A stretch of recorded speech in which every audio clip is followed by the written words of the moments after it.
Alright, what's going on, guys? Beastars episode 10 anime review. This will be manga chapters 37, 38, 39, and 40. Before we start the review, I just want to let you know I dropped a Beastars abridged episode number 4 yesterday. So if you want to go check that out, that would be awesome. If you're not subscribed, that would be awesome if you could do that as well. But with that said, let's get into it.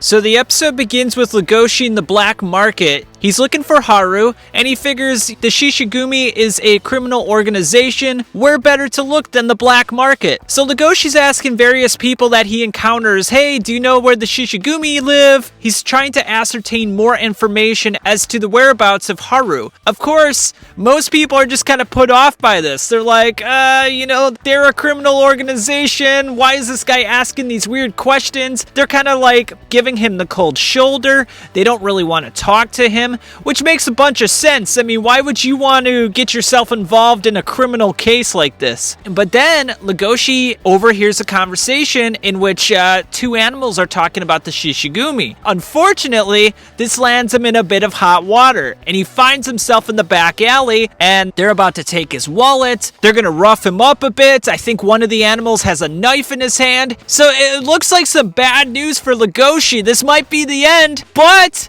just in the nick of time, Panda shows up. Woo! And he's got a crossbow with him. Holy shit! I think he's getting ready for the zombies to appear or something, but it's pretty awesome nonetheless. And it's funny because right as Panda shows up, Legosi calls him Panda. He's like, hey, Panda! And he's like, my name's not Panda, it's Gohan. So Gohan is able to scare off the two perpetrators, and he's like, hey, what are you doing in the black market? And Legosi lets him know that he's looking for Haru, and he needs to find the Shishigumi hideout. Now Gohan's like, look, there's no need to needlessly waste your life like that. They're an organization of 35 lions. You're one wolf. There's no chance. But Legosi just starts drawing a map, and he's like, hey, could you just show me where they are on this map here? And he's like, you stupid son of a bitch. What are you thinking? So it looks like it's inevitable. Legosi's gonna find Haru no matter what it takes, and Panda decides to help him in the situation. Then we have a transition over to Lewis, where he's sitting under a tent in the rain, and he's got a black eye. And Juno, the wolf, comes over to him, and she's like, I think Legosi gave you that black eye, didn't he? And Lewis is like, oh, what makes you say that? And she's like, it's pretty obvious. Speaking of which, where did Legosi go? Is he after that bunny girl? And Lewis is like, I don't think Legosi's coming back. And he looks very solemn and serious about it. And he's like, I really couldn't do anything. He knows where Legosi is going, that he's going to the Shishigumi hideout, and he knows the consequences of engaging with the Shishigumi, a criminal organization that has guns and weapons and 35 lions to one wolf. So he looks very conflicted about the matter, but he doesn't really have a means to do anything about it. He's a male deer, an herbivore. If he were to go there against 35 carnivores, hell, they'd be looking to eat him. And he doesn't really know what to convey to Juno, how to give her any sort of peace of mind. He doesn't even know how to give himself peace of mind at this point. We then transition back to the Shishigumi hideout. Legosi's going over a bridge. Now, I will say there is a slight difference from the anime and the manga here. When Legosi arrives at the Shishigumi hideout, we see him and Panda arriving together, but in the anime, it's just Legosi by himself. And when they first arrive, you see the bottom half of some animals. You see their feet and their torsos, and they're hanging from something. So the Shishigumi, after they kill certain animals, they will hang their dead carcasses outside of their hideouts, sort of as a warning to other animals to not mess with us. You know, hey, you gonna mess with us? This is the results of that. So Legosi, despite this, still wants to save Haru. So you gotta give it to the guy. He's very determined. And it helps that he is a gray wolf, one of the top carnivores in this society. So, I mean, if he was Lewis, I don't know if he would have the same courage. But that being said, as Legosi's starting to make his way into the hideout, he gets confronted by one of the Shishigumi members. And it's a lion, and he ambushes him from the backside. And he's like, hey, what are you doing here? And Legosi starts to sniff. and he's starting to get the scent of Haru in his nose. It's that same sensation he had in that first episode, if you remember, where he was outside of the drama club and he smelled Haru's aroma. So he still has that in his memory, and so he knows that the lion must have touched Haru in some manner. So then this unleashes the beast within Legosi. You have that same situation in the first episode where he has this feral rage inside of him, and you see the blood pumping, and it's almost like an animalistic transformation for him. It reminds me somewhat of Dragon Ball Z in a way, but more realistic. And then he's attacking the guy. Now, another slight difference in this, Panda comes in at the last moment with the crossbow and is able to save Legosi. Legosi does manage to blow the guy's ear off with the gun, but Panda comes in. In the manga, Panda's there the whole time, and Legosi kind of serves as a distraction. But anyway, they're able to defeat him, and Legosi and Panda make their way into the hideout, and they're engaging in more fights, and they're struggling against all odds. It's very similar to like John Wick in a way. It's very unrealistic. Come on, 35-2, even though the Panda is very strong and he's got a crossbow, we would expect if this was real life that it probably wouldn't go so well for Legosi and Gohan. That being said, it's still very entertaining, and the animation's quite good here, so I did enjoy this. Now, we transition to the meat of the episode.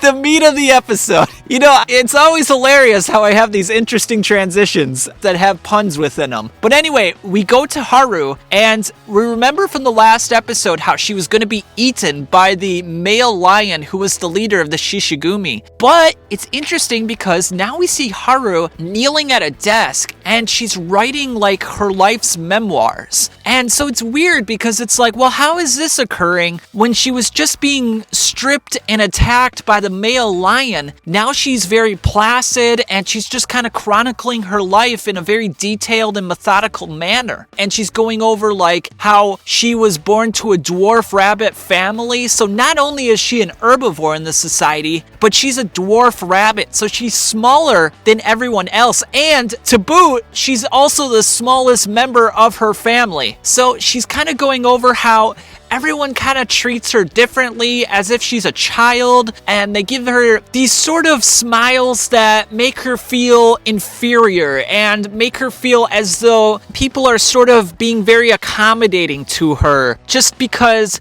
she looks like a very weak, fragile creature, and they want to sort of ingratiate themselves in a way so that she feels safe and respected. But unfortunately, even though people will give her preferential treatment, she knows it's more so out of pity as opposed to out of respect. So they're not really treating her in a way that she feels on like an even playing field with them, and it makes her feel sort of slighted by society. Now this changes when a male rabbit forces himself upon her and they end up having intercourse with each other. She looks very disillusioned and very taken aback by the situation, but then she squeezes on the male rabbit's hands and she has like an epiphany of sorts where she's like, this is the first time in my life that I feel like I'm not being catered to, like I'm not being treated like a child. She feels as though the sexual act elevates her social standing in the world. It's a means for her to sort of level the playing field. This is really great development for Haru, and it expands upon her character and gives you further insight as to why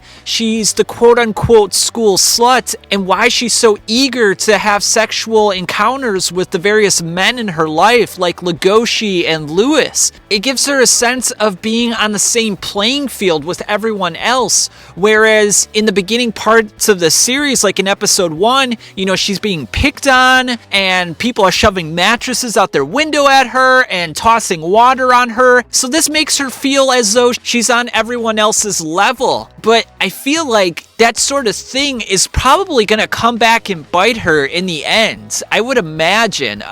We'll have to see how that plays out in the future, but just wonderful character development. It's so interesting because in the last episode, we were going into Lewis's past and how he was mistreated as a child, and now we're going into Haru's past, and we see how their melancholic down-ridden past are shaping their future and how that's affecting their personalities. So just absolutely wonderful character development once again. And now the episode ends with Haru finally saying, you know what? I've been pushed around all my life. I've let others dictate the terms of engagement with me. I'm tired of it. If I'm gonna die to this lion, I'm not gonna be scared. I'm not gonna allow him to have a good meal. I'm gonna stand up for myself with poise and defiance and die the way I want to die. Even though he's gonna eat me right now, I'm gonna make sure that he gets indigestion and that I'm rough meat, that I'm not a good meal. And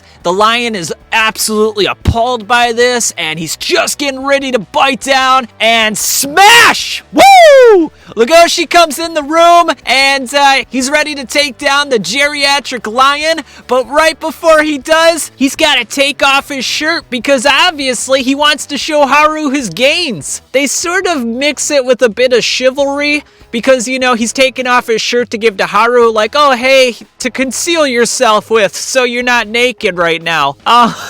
But it was so obvious what they were really going for. And the reason it's obvious is because if you read the manga, Legoshi takes off his shirt when he's with Panda in the midst of the fight. You know, he's trying to free up any restrictions so he can throw his punches with more fluidity. But in the anime, they make it more so that, hey, look, Legoshi's taking off his shirt, probably trying to cater to a certain segment of the audience. Like, hey, isn't he sexy with his shirt off? It is what it is. I didn't mind it. You know, he still looks like a badass, like Wolverine or something when he's doing it. So there you go. But anyway, great episode. It'll be interesting to see how things resolve themselves. I would imagine Haru, Legoshi, and Panda. I'll probably just refer to him as Panda since Legoshi does. But anyway, it'll be interesting to see how they escape from the Shishigumi. And it will be interesting to see how Haru resolves her feelings for Legoshi. She acknowledges the fact in the manga that Legoshi's really the only person that treats her as an equal, that doesn't look down upon her in normal situations. Now we know in sexual situations she feels equal, but Legoshi isn't ambitiously chasing Haru for her physical attractions. He more so just wants her on an emotional level and as a companion and friend. So will Haru make an effort to establish a consensual relationship with Legoshi, or will she still go after Lewis? Because when she was in a lot of emotional turmoil, when the elderly lion was stripping her and embarrassing her, she was thinking of Lewis. Now, she did have a brief moment where she thought of Legoshi, so how is she going to reconcile this going forward? It'll be very interesting. We'll see how it goes in the following episode, and I'll catch you guys on the flip side.